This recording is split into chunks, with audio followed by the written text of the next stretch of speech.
As a game developer, you sometimes end up creating something you don't like.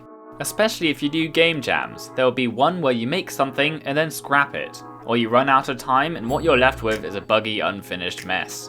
Well, I ended up doing both of those things. Hi everyone, it's Ollie from Mashup Games, and this is how I made my game Colosseum for Wowie Jam 3.0. Last time, when I participated in the Wowie Jam, I came out with Last Level, a game where your computer glitches out when starting the game and ends up loading you into the last level. Not only did this end up being one of my favourite game jam creations, but I was also pretty proud of the video that came out of it too. Plus I got featured in Jonas' video, so I see that as a win.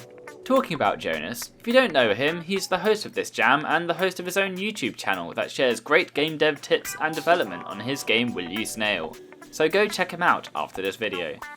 Anyway, since I was quite fond of Last Level, I had found myself already putting some pressure on myself to make something good. And when the theme Failure Progress got announced, the first thing I could think of was the video Jonas did on the previous jam, which started with this dog. I was like, I want to have a dog in my game, and somehow I managed to come up with the following idea. You're hired to build a doghouse for a neighbour, but as soon as the owner is gone, the dog threatens you to build it poorly so that they can continue sleeping on the bed inside at night. You then have these janky hand controls to pick up and drop wooden block pieces in place, and will be able to paint it. I don't normally go for the funny games in game jams, so I wanted to try it this time. I also don't do enough 3D games either, so another excuse there.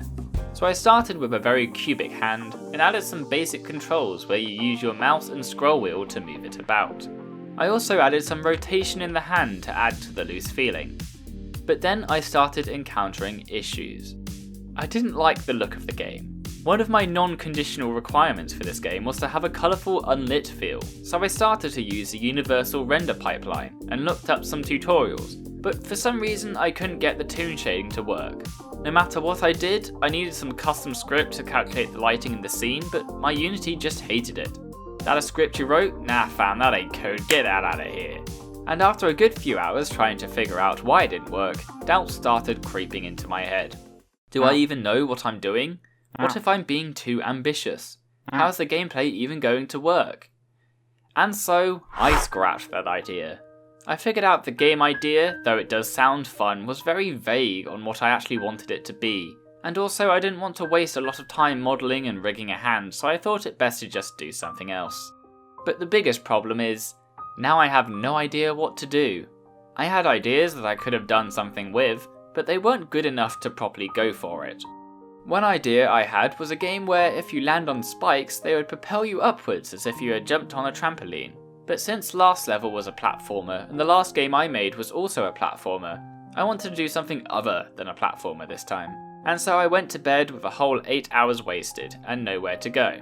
But when I was laying there in bed, I kept thinking of that spike idea, and then it manifested into a new idea entirely.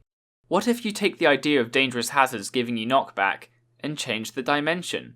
The idea of a bullet hell game was already swirling around my head, but the problem with just making it bullets give you health, or something like that, what if we kept the bullets as they are? What if we just didn't make them lethal? So the idea I ended up having was this, a top-down puzzle game where you use getting hurt as momentum for getting over gaps and other obstacles. And because I still wanted to go down the funny route, what if the game happened in some big Colosseum where people were commenting on your performance? When I woke up in the morning, I roughed out a simple top-down player controller. An hour later, I had plotted out an arena and a player sprite. When the player runs, they have a slight tilt, and I added a particle system to kick up dust. I also roughed out a stadium platform with a 3D aesthetic, as there was still an urge in me to do something 3D. My idea was for this stand to be full of people jumping up and down and cheering the player on. Next, the actual gameplay, or should I say little slither of gameplay. I made this little knife enemy that, when the player is near, will apply a backwards force, as if they're stabbing them. It doesn't look like much at the moment, but the basics are there. Also, to emphasise the damage, I added a small camera shake. But then I made the very stupid decision to halt on the gameplay, and instead do all of the polishing and small details first. Since the main part of this idea I was most interested in doing was the crowd and selling on the Colosseum aesthetic, next thing I did was add a crowd. When the player enters a stadium, crowd cheers. Though you wouldn't notice this, I randomly generated the crowd when the game starts to add a little bit of uniqueness. At this point, I was still thinking of having the puzzle element in there, where you have to reach a certain point in the arena, and the arena itself will change for each level. But since I had something to show, I shared it to Twitter, and then I got this reply. Within an instant, my whole game idea changed. Not because Jonas was the one who suggested it. No, actually at first I was thinking a gladiator fight where you try to lose? How would that be fun? But then it hit me. What if you did try to lose, but the aim of the game wasn't to win, but to instead put on a show? So within a minute or two, my game idea changed to this. As a fighter, you can't deal any damage, so losing the fight is inevitable. However, in order to win the game, you have to get the audience as pleased as possible. This can be done by narrowly missing attacks or causing the enemies to run into crates or explosive barrels and destroy them, or you can get the audience interested by putting yourself in danger. You're probably thinking that now would be a good time to implement something like that. Wrong, I added a door. Oh, and a text box too, because I thought it would be funny for the audience to act like a tutorial. And apparently, according to my recordings, this was the last of what I did on Saturday, which doesn't seem like a lot at all in terms of gameplay, and, well, you'll be right. Unfortunately, for you and for me, the development doesn't get better than this. Sunday comes around, and now I have some system for the dialogue in place, so I add an announcer to the mix. This announcer would basically tell the player about what they can and can't do. The audience now talks to, which is cool. They will say things that will either help the player out or just be completely useless. Then I added in some UI for the player. The hearts are the player's playtime. If the player gets hurt 3 times or the timer runs out, then the round finishes.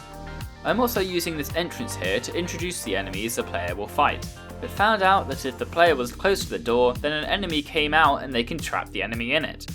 So I added a little thing where it would detect if the player was close enough, and if so, would push them back. The audience retention system I ended up making was a lot simpler than the one I wanted to make. Basically, what I ended up making was a system that raises the score when the player gets hit, and would add a combo to it if it happens less than 2 seconds after something else happened. So if a player were to get hit, knock back and destroy a crate, then they would get double points for the crate. Oh yeah, I added these in that can only be destroyed by getting knocked back into them, which I thought was a good use of the knockback effect as a mechanic, but turned out not a lot of people realised they could do that. Now you're probably saying, wow, you've done quite a lot. Yeah, you would think that if this was done in the first 2 days, but this is the 3rd day. And it's 11 PM. I have work the next morning. I was stressing, and more bugs kept coming up whenever I did anything new. They added in this stompy enemy, but it clipped through the top, it didn't destroy the crates at first, it doesn't land properly, lots of things. And the dialogue was sometimes not scaling, or skipping, or just not letting you play the level. It was all very broken. But I didn't have the time to fix it. At 1 AM, I went to bed. In the morning, I felt like the game was a complete mess. It was buggy as hell, and you couldn't complete it without it glitching out. But after a good weekend of work, and my own self-inflicted pressure to release something after the positivity I got on Twitter, I decided to submit it anyway. Not at all what I wanted the game to be like, but I did it. And that's the story of how I submitted my buggiest game. The journey of this game jam was by far the most difficult of all game jams I've done before, but I'm glad I managed to make what I did. Plus it seems like the people in the comments are accepting the game, bugs and all, and seem to be enjoying it at least a little, which I'm very happy to hear. So what did I learn from this game jam? Something I did was I did all the polishing first, and I left the gameplay last. This was a very stupid idea.